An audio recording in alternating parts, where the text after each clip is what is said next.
In this video, I'm going to build on the techniques that I demonstrated in my Aqua Balloon techniques series, and that is using water with bubble type balloons.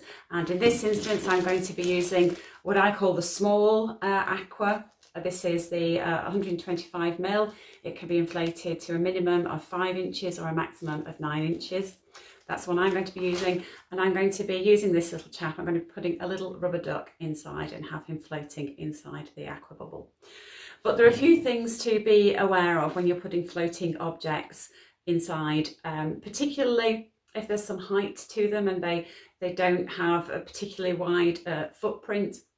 When we were using the flowers, they had a nice wide footprint, so with the problem with these sorts of objects is they invert. So this chap tends to go bottoms up, or he might go to the side, or he might go completely upside down if you don't secure him in some way. So we have issues placing floating objects inside aqua balloons, inside other bubble type balloons, if we don't apply certain techniques.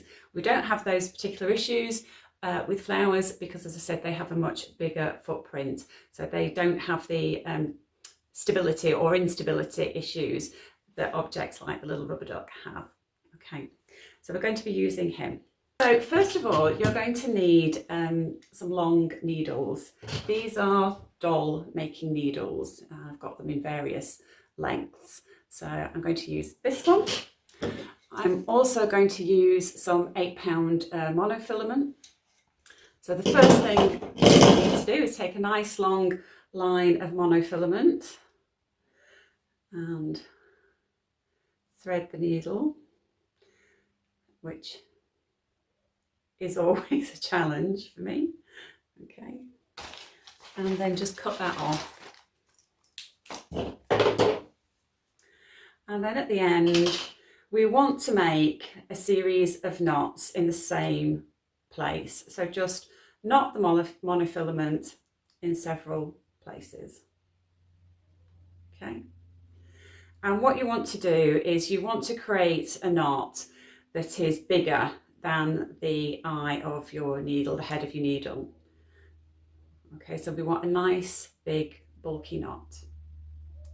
And the other thing you can do to create a nice, big, bulky knot is you can add a blob of glue on there. So if you've got a cool melt gun, once you've made a few knots, you can always put a blob of cool melt glue on there. Okay, so I hope you can see that. I've got a nice, really nice big bulky knot just there. It's probably not the best thing to see. Okay, trust me, it's a big bulky knot. And then take your, in this instance, rubber duck, and we're going to go through the hole, up through the head, and pierce the head of the duck. Okay, just pull that through. Okay, so that your duck is suspended on your monofilament line. Okay, so take your aqua balloon and just open up that neck. If it's a little bit stubborn, just rub the neck side to side and that will open it up. Okay, and then we just want to insert a finger each side of the neck and just stretch that out a little bit. Okay, and then take your hand pump and just put that on the neck. We're just going to put a few puffs of air in there. Okay,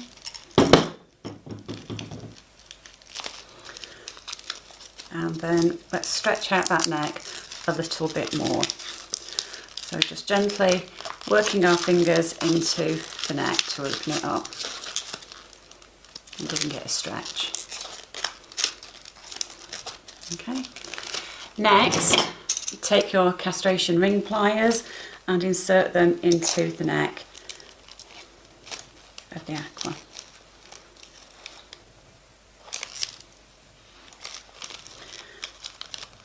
And just insert them into the neck of the aqua balloon. Okay, and we need to put them deep inside the balloon so that the prongs are protruding deep into the balloon and they're not going to tear through the neck when we open them.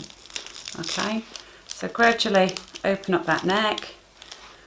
The wonderful thing about these aqua balloons is that they are so very stretchy. When you've got a reasonable aperture, take your little duck and squish him inside.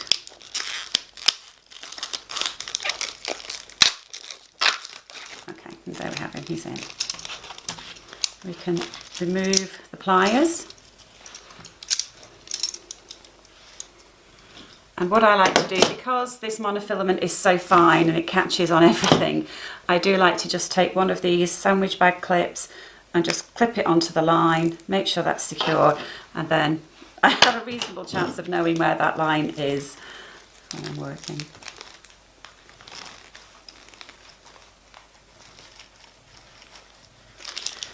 Okay, so I just want to stretch out the balloon a bit, remove the plastic protective wrapper to one side, and then I like to get my bucket ready. My collapsible bucket, and I have the inside of one of the uplighters from a knot stand. Okay, I'm just going to make sure everything inside my aqua balloon is okay. Before I put the water in, I want to make sure that there are no, that the seal is okay, and then I can let the air out. Make sure that the aqua balloon is placed over your bucket in case of any poppage, and grab your water. You can't just use ordinary tap water. Ordinary tap water will leave a residue inside the balloon. The water will evaporate over a period of time, and it does leave a bit of a residue behind. So it's important that we use deionized water or condensate water. In this instance, I'm using the water from my dehumidifier. And I'm just going to put a little bit in there.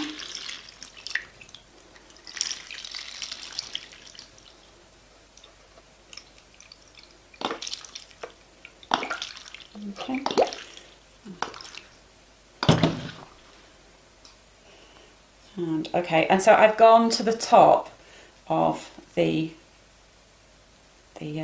balloon, or the bottom of the neck. So that's about 250 mils.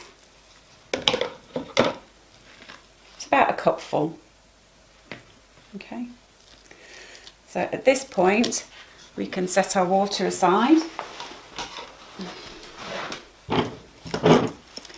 And we can now start to inflate the aqua using our hand pump.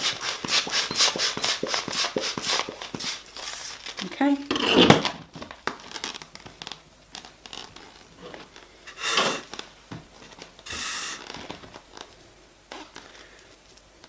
We can go a little bit larger.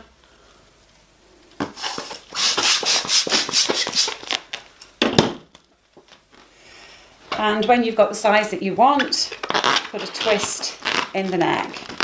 And for this next stage, I'm just going to transfer to a different type of base so that you can see what I'm doing.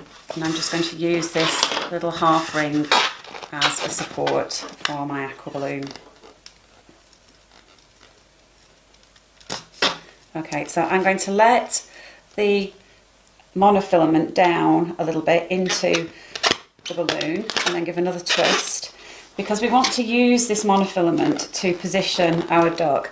And at this point I can get rid of a lot of the excess that I've got here. So I'm just going to snip the monofilament there, because I know I don't need that now. And then I just want to get my little duck to a point where he's just resting on the surface of the water. So I'm going to take my monofilament and I'm just going to lift up slightly. Just pull that up slightly. Okay, until he's just kind of, in fact I've gone a little bit too high, so I'm going to let him down a bit. So I'm happy at that.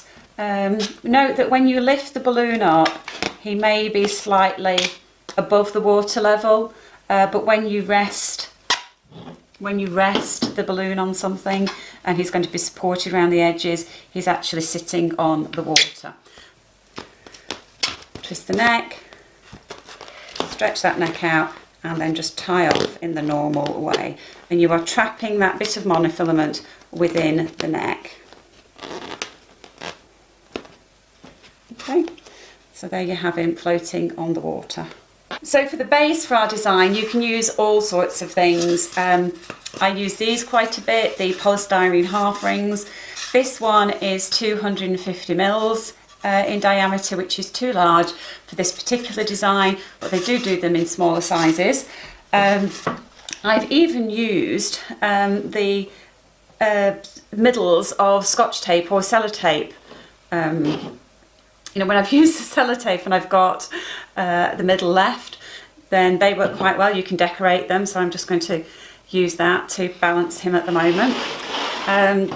The other thing you can do is just use a very simple 260 base, so I shall show you how to make that now. So you just need a 260, and I'm using chrome blue, and it doesn't really matter how much you inflate this.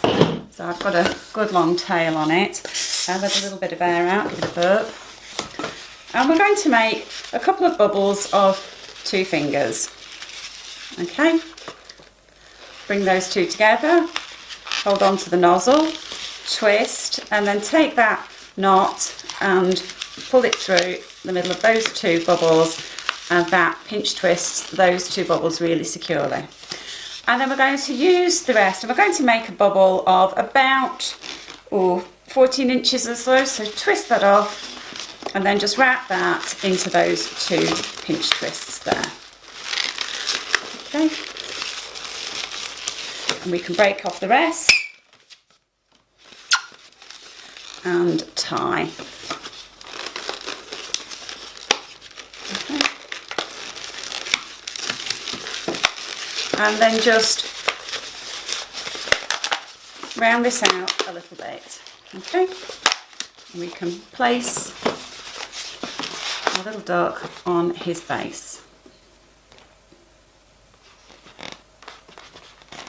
And it's a very simple but effective way of displaying your duck, or whatever it is you're making, whatever display you've gone for. And just to tidy up the top, I'm going to use the rest of this 260. I tend to steer more towards simple bases, simple designs to go with these displays, because it's very easy to overdo it, to overfuss the design, and then I think it takes away from some of the skills that you're showing off. So what I'm doing here with this little bit that's left over, I'm just going to make 3 very small flower petal twists of about 3 fingers each. They don't need to be exactly the same size.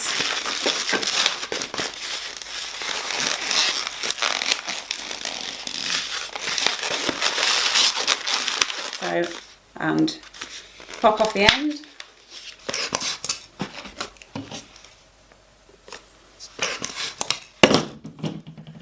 So I just want a couple of differently sized small bubbles.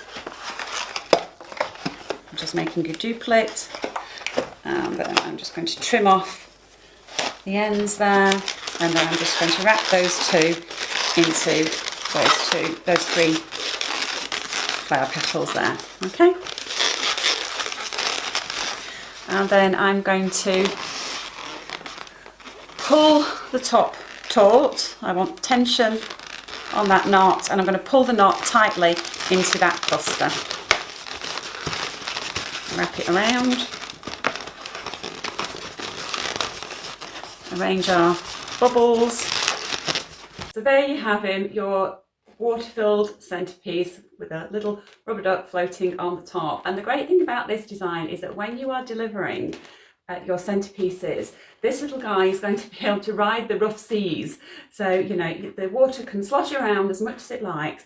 He's going to stay upright. He's not going to go bottoms up, and he's going to arrive as he should at your venue.